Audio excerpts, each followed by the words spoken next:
존경하는 국민 여러분, 김영주 전원위원회 위원장님을 비롯한 선배 동료 의원 여러분, 국민의힘 보령소천 국회의원 장동혁입니다. 어제부터 이틀째 선거구제 개편을 위한 전원위원회가 열리고 있습니다. 그러나 이러한 토론 방식으로 개편안이 제대로 마련될 수 있을지에 대해서 회의적인 시각도 있습니다. 특히 어제 의원 정수를 확대하자는 의견이 나오면서 국민들은 이미 전원위원회에서 고개를 돌리고 있을지도 모르겠습니다. 1987년 개헌으로 시작된 소선거구제는 지난 37년간 유지되어 왔습니다. 그 결과 지역주의는 심화되고 거대 양당 체제만 공고화되면서 극한 대결 정치를 낳았다는 평가를 받고 있습니다. 이러한 문제를 해결하기 위해 1999년 국민의 정부를 시작으로 해서 참여정부, 이명박 정부, 문재인 정부 등 역대 정부에서 선거구제 개편을 논의했지만 이렇다 할 성과를 만들어내지 못했습니다. 유일한 개편이 있었다면 지난 총선에서의 준연동형 비례대표제 도입이었으나 비례위성 정당의 출현으로 비례성 제고는커녕 정치 양극화와 극단적 대립만 심화시키고 말았습니다. 빈손 개편의 가장 큰 원인은 바로 결단의 실패라고 생각합니다. 결단은 모든 것을 얻을 수 없을 때 덜 중요한 것을 비우고 그 자리에 더 중요한 것을 채울 수 있는 공간을 마련하는 비움의 작업이라고 생각합니다. 그러기 위해서는 정당의 이해관계나 개인적인 유불리를 떠나 국민이 원하는 개편을 전제로 결단이 이루어져야 합니다. 그동안 시도했던 선거구제 개편은 국민의 이름으로 한 표 한 표가 소중하다고 포장했지만 실제로는 정당의 이익에만 몰두한 셀프 결단의 연속이었습니다.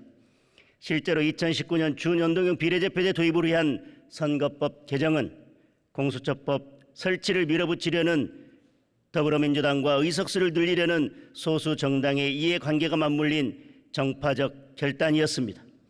이처럼 모든 제도는 이론적으로는 목적 달성이 가능하다고 할지라도 그 운영이 선의에 기대해야 하는 운명이 뒤따르는 것입니다. 이번 선거구제 개편으로 단 한 표라도 사표를 줄이고 표의 등가성을 높여 비례성이 제고된다 하더라도 근본적인 문제가 해결되는 것은 아닙니다. 내년 총선에서 다당제가 실현된다 해도 제도적 뒷받침이 없다면 제2, 제3의 소수 정당이 국회에서 제대로 목소리를 내기는 어려울 것입니다. 기존 소수 정당이 의석수를 늘리거나 새로운 정당이 원내에 진입한다고 해서 다양한 국민의 의사가 국회에 저절로 반영되는 것은 아닙니다. 이념과 정책 스펙트럼이 불분명한 우리 정치 현실에서 가치를 통한 연정은 쉽지 않을 것입니다. 오히려 지역이나 정파적 이익에 따라 움직일 것입니다. 맹목적으로 과반을 차지하기 위한 야합의 정치가 판을 칠 수도 있습니다. 또한 위성정당의 출현을 막지 못한다면 양당 체제의 아바타 정당만 또다시 양산될 것입니다.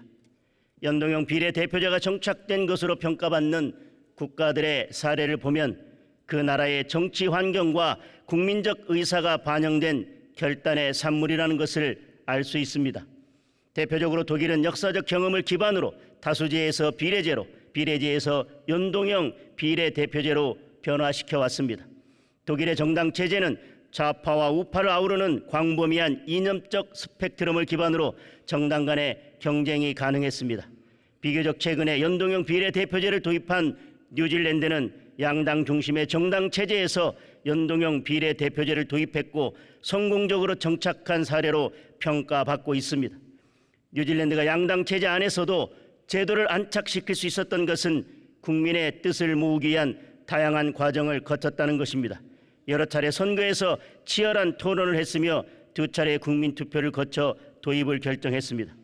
따라서 선거제도의 개편에 앞서 우리는 국민의 의사와 무관한 셀프 결단을 반복하지 않겠다는 기본 원칙에서 출발해야 합니다. 설문조사 결과를 알 수 있듯이 우리 국민들은 이번 선거제도 개편이 표의 비례성을 높이되 국회의원 정수는 줄이라고 하고 있습니다. 여기서의 비례성은 당선자를 가리는 표의 등가성만을 의미하는 것은 아닙니다.